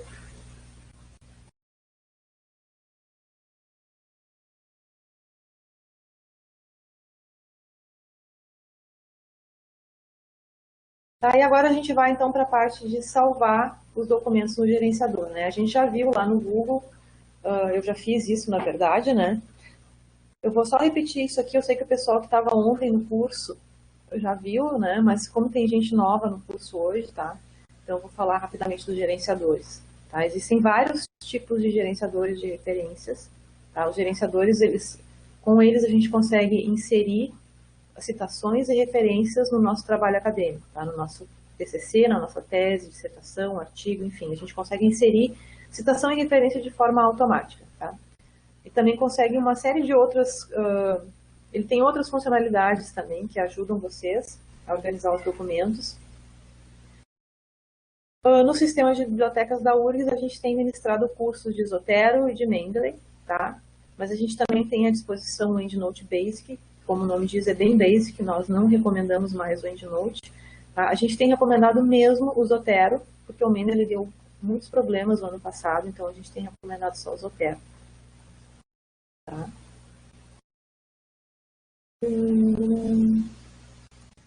Vou para o lugar errado, não sei porquê. Tá, então aqui nesse slide, é o mesmo de ontem, tá, gente? Para que serve o gerenciador, né? Então ele ajuda a organizar as minhas pesquisas. Então eu faço uma pesquisa lá no Google, na Scopus, portal de periódicos, enfim, eu vou fazendo pesquisa, daqui a pouco eu estou com um montão de documentos, né? E aí eu preciso de uma ferramenta para me ajudar nessa organização. Tá? O gerenciador é essa ferramenta.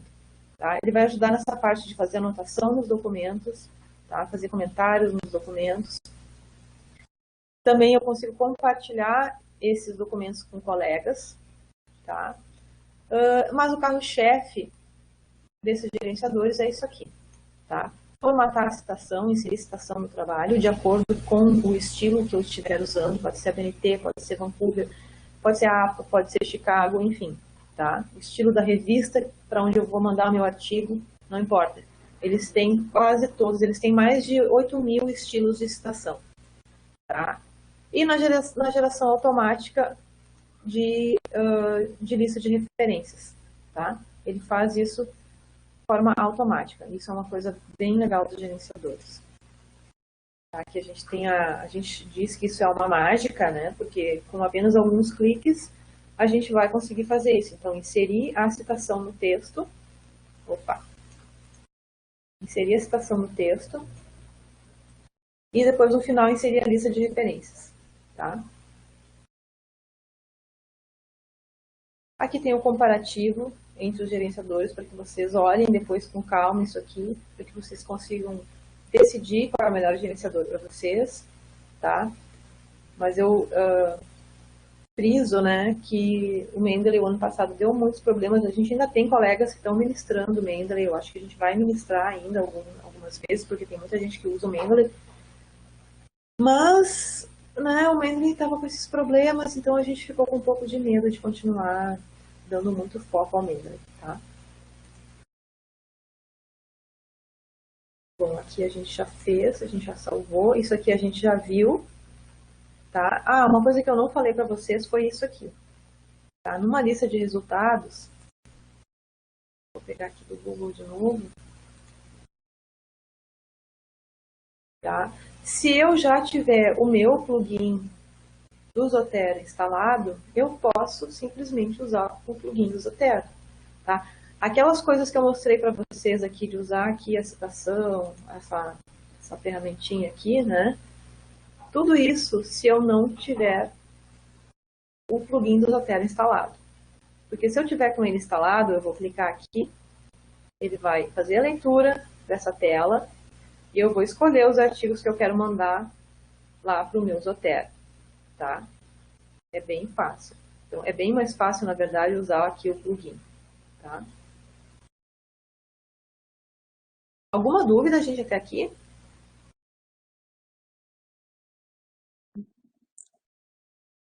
Ah, ninguém está escrevendo no momento. Tá, tá bom.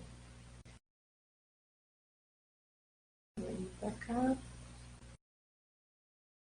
Eu já falei, já mostrei tudo. Isso aqui é só para mostrar que a gente... Tá tudo que eu falei, tá aqui nos slides, tá, gente? Como é que faz a importação lá. E então a gente finalizou a apresentação, tá? O objetivo, então, é que a gente consiga, no final de tudo isso, né, montar o quebra-cabeça da pesquisa, tá?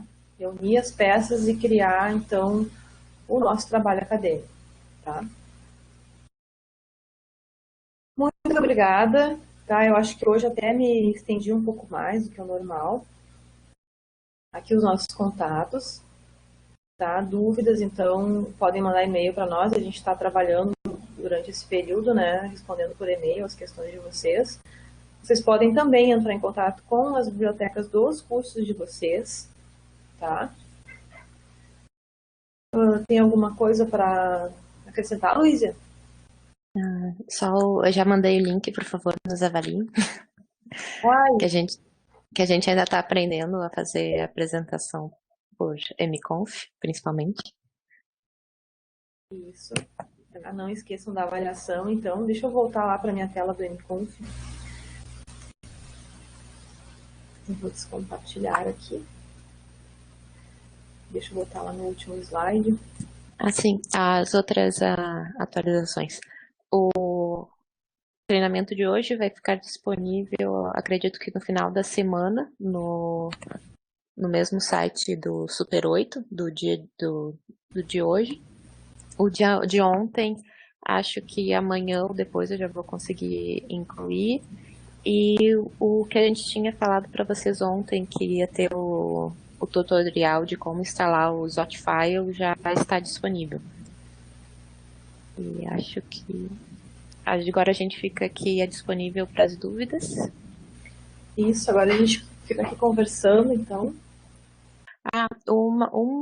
Teve um usuário que ficou com dúvida, que eu falei para ele que a gente conversava depois, que era sobre o Google Search Data, o Data Search aquele. Eu não sei se eu vou poder ajudar ele, não sei, estou acostumada com essa ferramenta. Só para... Deixa eu ver se ele ainda está aqui. Quem é? É o Guilherme. O Guilherme Ele está ainda? ainda está aqui. O que eu sei do Data Search, Guilherme, é o seguinte.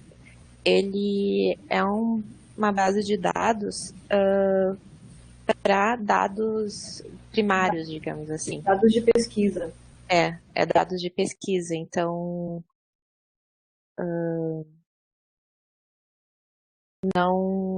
não é o mesmo uso que o Google Acadêmico, que ele perguntou qual era a diferença entre o Google Acadêmico e o... Ah, essa é a pergunta dele? Então eu respondo então. Tá, não, se é isso, tudo bem. É como o próprio nome está dizendo, são dados, tá? Isso tá bem na moda agora por causa dessa questão de dados abertos, né? Então, já tem essas bases de dados que só bases de dados que oferecem dados de pesquisa, não é o resultado final da pesquisa, como é um Google acadêmico, como é uma Scopus, uma Web of Science, não é o resultado final, entendeu? São os dados que o pesquisador utilizou para fornecer o resultado final. Tá? Então, gente, eu que agradeço a presença de todos vocês aqui, tem um montão de gente agradecendo. Eu que agradeço, peço desculpas pelas falhas aqui né? Mas isso acontece nesses treinamentos online. Eu posso mostrar para vocês agora, que eu acho que eu não mostrei, uma outra coisa também, aproveitando, sobre o Zotero no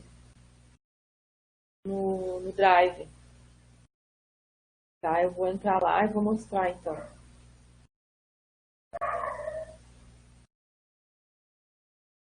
Eu vou entrar no meu navegador aqui. Deixa eu compartilhar a tela primeiro.